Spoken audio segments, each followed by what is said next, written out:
thinking that I should probably say a little bit about dehydration. Now, I've done a lot of videos. The most recent one was on vitamin K1 and K2, and I started thinking about what role does dehydration play in bone mineralization. So here's the backstory, actually.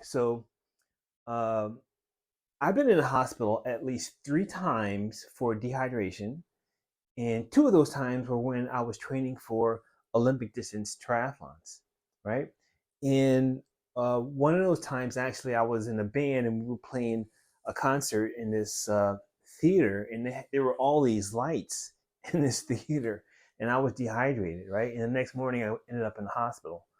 But before that, I want to say I've had my shoulder dislocated at least 6, 7 times, and I've been in the hospital quite a few times. I've had serious issues with shoulder dislocations and dehydrations, and you might think, what does shoulder dislocation have to do with dehydration? Well, what prompted me to make this video was the fact that typically when I swim or when I swum, um, I get dry skin really bad, and I'm thinking, why is my skin dry? Like this happened. This used to happen when I used to swim every day when I was in middle school and high school when I was on the swim team, right? And some of those times, I also played football, but my skin wasn't that bad. Um, and then most recently, I started realizing I went to the pool and I'm there with my 2-year-old, almost 2-year-old son, and I'm burping. And I'm not drinking, and I'm telling him, don't drink the water, and I'm the one burping, right? Like, why am I burping? Why do I have this?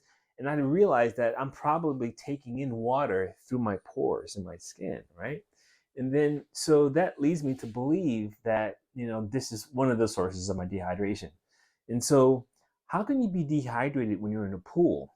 And I'll take a lesson that I've learned from MMA, right? Boxers cut weight, and then also, as we all know, people in UFC talk about cutting weight, and some popular podcasts talk about weight cutting, right? And so one of the concepts is the fact that if you're consistently drinking water, then your body doesn't need to hold on to it very long, so that in theory, right, naturally, if you don't drink water often, your body holds on to water weight. But if you drink water more often, your body doesn't need to hold on to water weight because it always gets water, right? And then when you stop drinking water, your body loses a lot of water weight, and that's where most of the pounds come off, right? So if you think about it, when you're swimming, something similar probably happens, where your body consistently gets water when you're in the pool and you're practicing or you're doing laps or whatever. But then when you're out of the pool, your body doesn't get water. You're not replenishing what your body normally gets when you're in the pool. So that's one concept. And so there are several different problems that come around with being dehydrated, and one of them is bone mineralization, or some of the processes around bone mineralization. So I did some research with the help of my faithful koala, and I'm going to show you what I've found so far. So the first question I asked koala, and I actually didn't know, I just suspected, I had a theory. This was all a theory. It starts with a theory, right?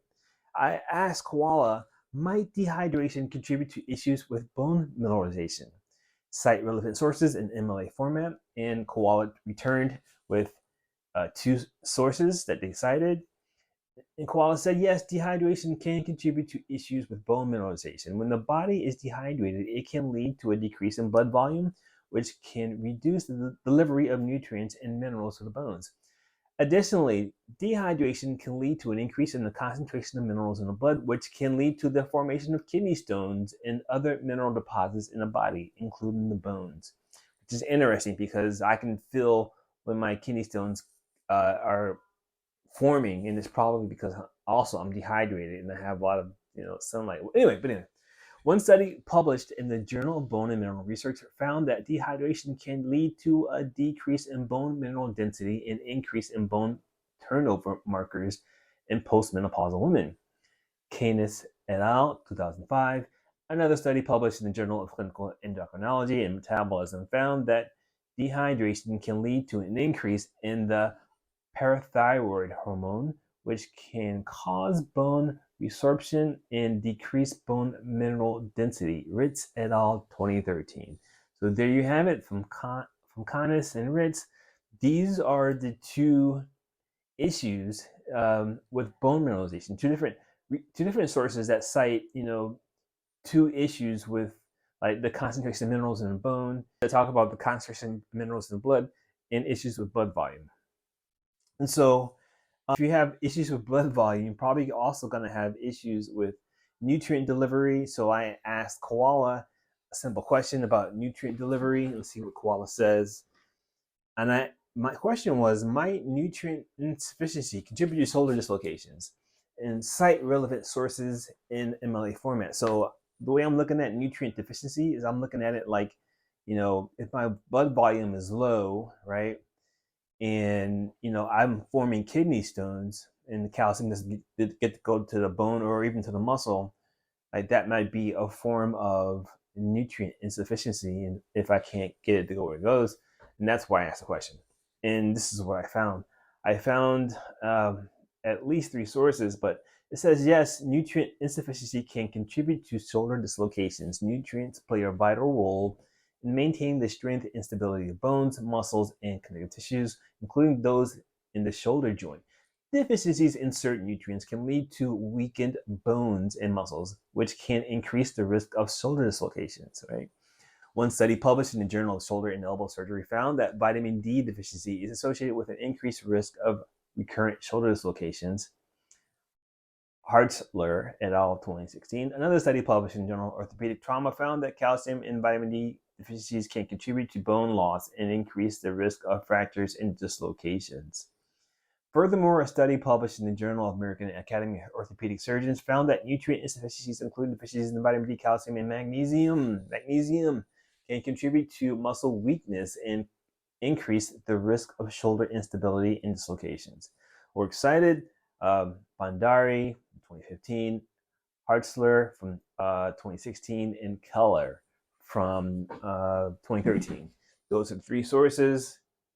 So that's what I have so far on dehydration, right? And there are other issues. Like I had some really interesting stories about how when I was dehydrated, I get this really bad nausea, but when I hop on a bike, the nausea goes away. I'm not really sure what that is, but maybe I'll talk about that. Maybe I'll talk about that in a different video. That's all for now. If you need help reaching your fitness goals, your wellness goals, seek a fitness professional, or there's resources on his channel, in this video, and at iHeartGains.com. I'm Smitty. I hope you reach your fitness goals, and I'll talk to you in the next one.